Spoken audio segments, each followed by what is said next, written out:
Oi? A colonização do sistema solar. Vamos falar um pouco sobre isso?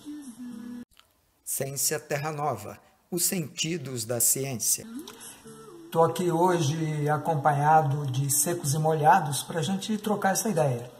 Então quer dizer que a gente está indo para o espaço? Quer dizer que estamos indo sim. E tem volta isso? É uma opção? Não sei. Vamos ver um pouquinho da história da humanidade.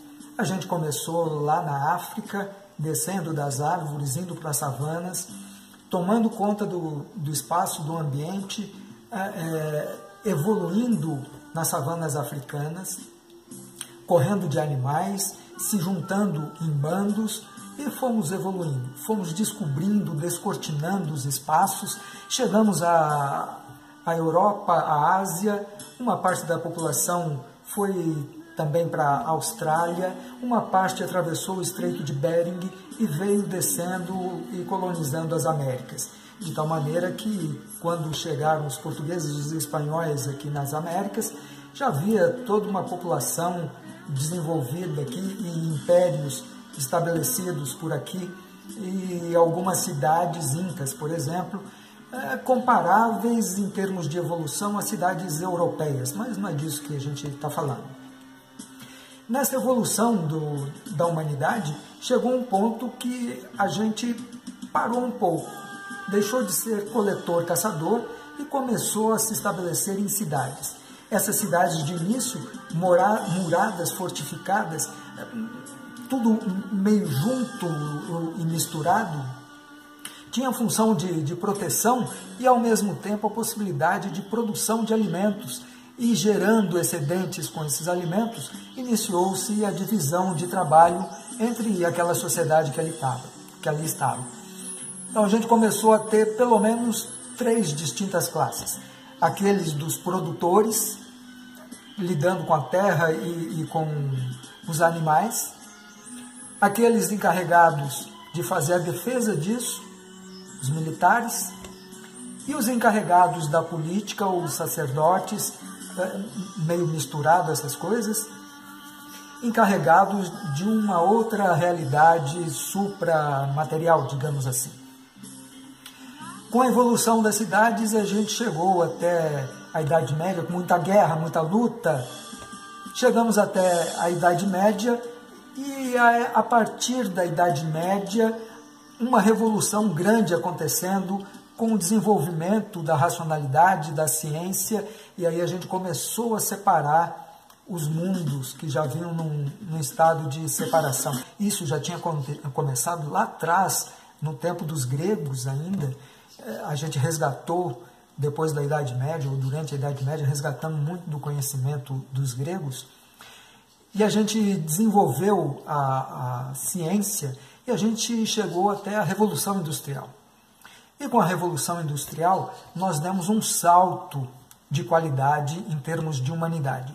A gente começou a produzir produtos, bens e serviços com muita mais facilidade, menor custo, conseguimos esparramar isso para uma parcela maior da população.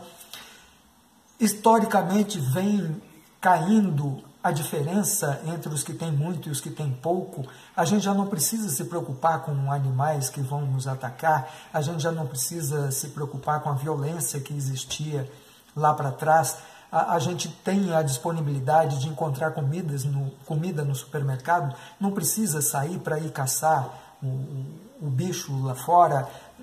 Mudou muito as coisas todas. Mas nessa história também a gente entendeu que a gente era separado da natureza. E isso trouxe consequências que a gente está chegando nelas agora, está compreendendo essas consequências agora. Por conta disso, por exemplo, a gente nunca se preocupou com a ciclagem de nutrientes, que é alguma coisa que acontece naturalmente. As árvores fazem, a floresta faz isso. A folha da árvore que cai, ela é decomposta, libera nutrientes, a árvore absorve parte desses nutrientes outra vez e a ciclagem vai acontecendo. Quando a gente trouxe essa ideia de que nós somos superiores à natureza, nós rompemos com esses ciclos todos e, como consequência disso, desse afastamento da natureza, de não ter aprendido anteriormente todas essas ciclagens, e isso está tudo bem porque faz parte da evolução humana, a gente vai aprendendo com o tempo. A gente criou mecanismos e a gente criou maneiras de fazer as coisas, de produzir bens e serviços que são lineares. Então, entre a matéria-prima e a energia, né, tem um processo produtivo, sai o produto e um punhado de coisas pelo caminho, desperdícios de matéria e de energia vão acontecendo, que são os resíduos, e hoje a gente tem uma produção tão grande, com uma geração tão grande de resíduos, que isso pode estar comprometendo as possibilidades ou pode estar comprometendo as bases de sustentação da vida no planeta. Daí a importância, por exemplo, de casas ecológicas, onde a gente vai reconectar com esse conhecimento ancestral que é próprio da natureza. A gente já falou disso em outro vídeo. Se tem alguma coisa sustentável no planeta, essa coisa é a vida. Então a gente aprende com a vida e traz isso como soluções para muitos dos nossos problemas. Não tem muita novidade no mundo. A vida já resolveu um punhado de problemas. Por exemplo, já resolveu como produzir oxigênio para os animais. E estabelecemos uma parceria. A gente absorve oxigênio e joga fora gás carbônico. As plantas absorvem gás carbônico e jogam fora oxigênio. Ok. É uma simbiose que vem acontecendo por aí. A gente aprendeu também, a natureza mostra como é que cicla nutrientes, como é que purifica a água. Isso tudo a gente não precisava pensar até pouco tempo atrás, porque até pouco tempo atrás a gente não tinha uma situação de colocar em risco a vida planetária. A gente não tinha uma situação de detonar com a água, com os recursos hídricos, de poluir o ar, de poluir o solo, de poluir a água. A gente não tinha esse problema. Mas coisa de 50, 100 anos para cá, uma explosão populacional, a gente saiu de 1 bilhão de pessoas para 7,5 bilhões hoje, uma produção industrial que era pequena e agora é imensa, uma produção de alimentos que antes era mais orgânica a coisa, mas com baixa produtividade, e a chegada da Revolução Verde produzindo bastante, mas também utilizando insumos que não são muito adequados. A natureza tem dificuldade muitas vezes de lidar com isso, então a poluição e a contaminação vão acumulando no ecossistema e isso traz problemas sérios. Para reverter esse processo, uma das ideias é a casa ecológica, da gente reaprender a fazer isso a partir das nossas casas. Da gente começar a pensar em cidades mais sustentáveis e biofílicas, que significa aprender com a natureza, com as teias e redes estabelecidas pela natureza, com sistemas todos interligados, e refazer isso ou inserir esse processo todo nos nossos bairros, cidades e vida planetária. Ao mesmo tempo que a gente vai aprendendo isso, então, aprender com a casa ecológica, aprender com as cidades sustentáveis e biofílicas, até porque a gente não parou de nos esparramarmos. A gente não parou ainda, porque isso vem desde lá da África. A gente quer conhecer coisa nova, a gente quer expandir, a gente quer ir para o espaço. Por que a gente quer ir para o espaço? Ué, a gente quer ir porque quer. Porque é legal descobrir, é porque a gente não conhece. E a gente já foi para a Lua, já mandamos sondas verificar como é que são as condições em Vênus, em Marte, em Júpiter, nas luas de Júpiter. Já temos uma espaçonave que ultrapassou os limites do sistema solar. Tudo isso preparação para a gente começar a ir para outros planetas. Já tem planejamento da NASA e do Elon Musk com a SpaceX de levar os primeiros humanos para Marte. O Elon Musk diz disso de fazer agora, na próxima década, a partir de 2022. A NASA estende um pouco mais isso para depois de 2030. Não importa, mas os primeiros viajantes estão indo. E a questão que se coloca é como é que a gente vai para lá sem ter uma biosfera para nos suprir das necessidades que a gente tem. Hoje a gente está começando a perceber. A água está poluída, o ar está poluído, como é que a gente resolve isso?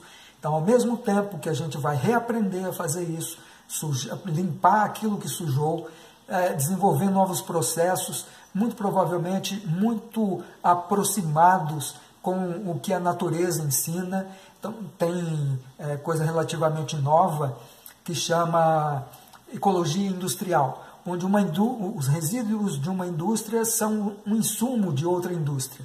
E vai fechando o ciclo, e não é mais ciclo linear, não é mais linear a coisa é mais cíclica. E enquanto a gente vai reaprendendo isso, a gente vai ter que aprender também como é que a gente faz de uma maneira sustentável, como é que a gente produz oxigênio numa estação espacial.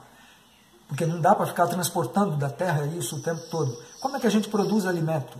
Se a gente está indo para Marte, como é que a gente produz esses alimentos lá? Como é que a gente gera energia? Como é que a gente cicla as nossas matérias, os nossos resíduos? Como é que a gente produz combustível lá para poder voltar para casa? Porque de início a gente vai ter combustível para ir, mas não tem para voltar. E aí como é que faz? Isso tudo a gente vai aprender.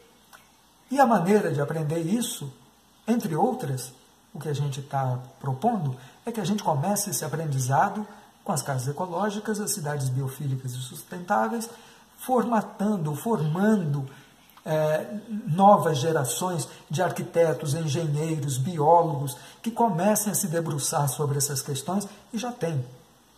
Tem um monte de gente estudando essas coisas. Mas é esparramar um pouco mais isso, primeiro para a gente reaprender a viver bem com o planeta onde a gente está. E segundo, para a gente poder viver bem em outros planetas, porque é isso que a gente vai fazer. Legal! Estiverem curtindo essas ideias, dá um like, um joinha, um curtir, um gostei, compartilha com os amigos, chama para a prosa.